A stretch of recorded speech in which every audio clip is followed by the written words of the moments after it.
You know that feeling, right? That little pit in your stomach on a Sunday night? The feeling that your calendar, your time, isn't really yours anymore. Well, you're not alone. But what's fascinating is this small, quiet group of people who seem to find an escape hatch. So let's get into it. Let's really look at the psychology of how they pull it off.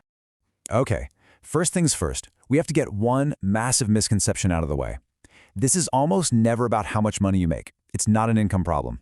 And to prove it, let's just look at a quick story of two people. So picture this. Two people, both 34 years old, both earning the exact same salary, $85,000 a year. Person number one is drowning in car payments, has a huge mortgage, and lives in that state of being, permanently almost okay. But person number two, they're curled up with a book on a Sunday night, their 8-year-old car is paid off, and they have the freedom to just book a flight on a random Tuesday. Same money, but completely different lives. So yeah, it's pretty obvious the paycheck isn't the issue here. So what's the real difference maker? Well, that's the big question we're going to unpack. And spoiler alert, it's almost entirely about what's going on inside your head. See, most of us never realize the quote-unquote rat race isn't just a lifestyle choice.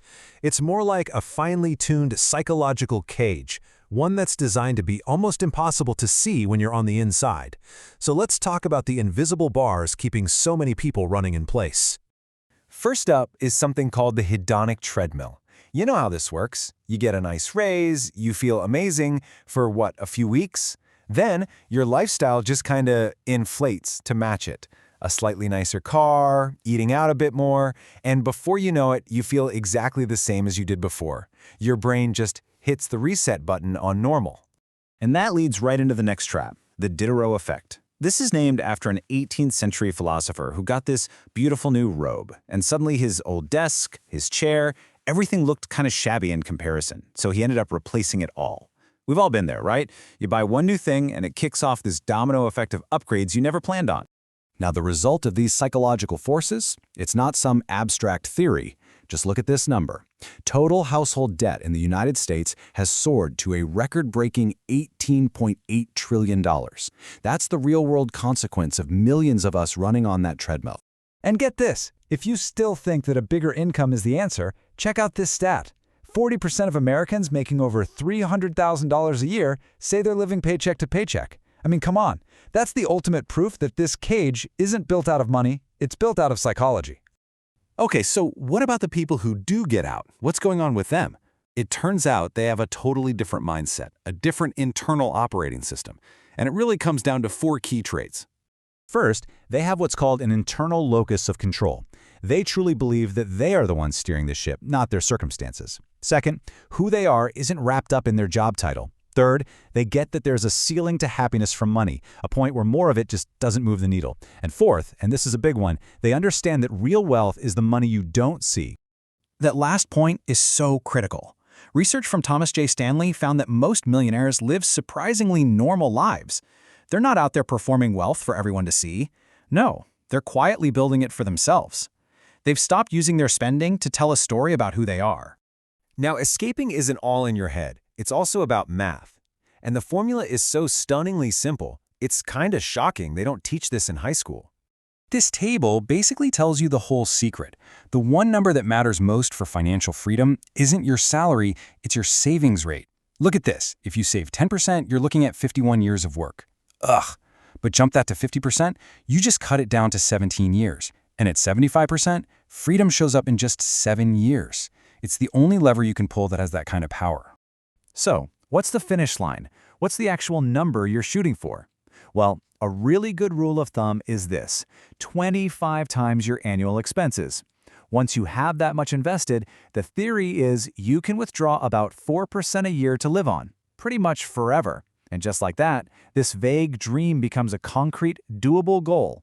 Let's look at how this plays out for a real person. This is Nyla. She's a software developer who gets her savings rate up to 55%.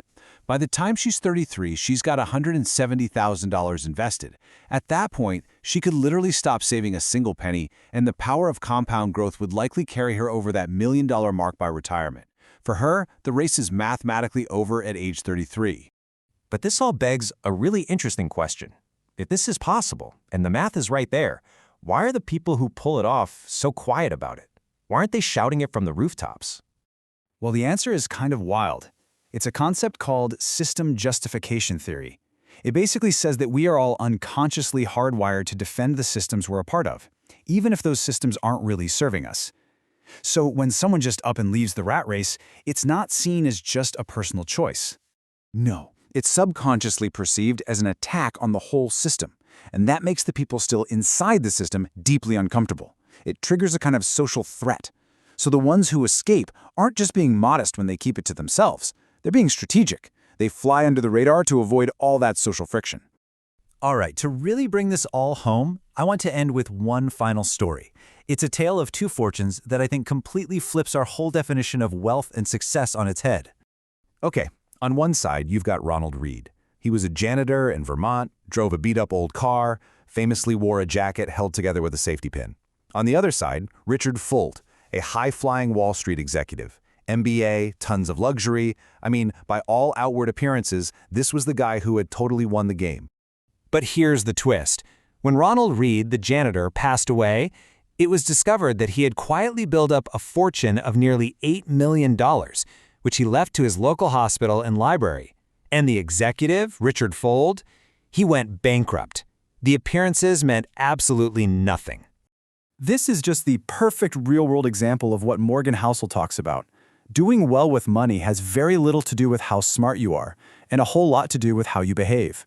Ronald Reed's behavior built a quiet fortune. Richard Fuld's behavior destroyed a loud one. So at the end of the day, escaping the rat race isn't about stopping work so you can go sit on a beach.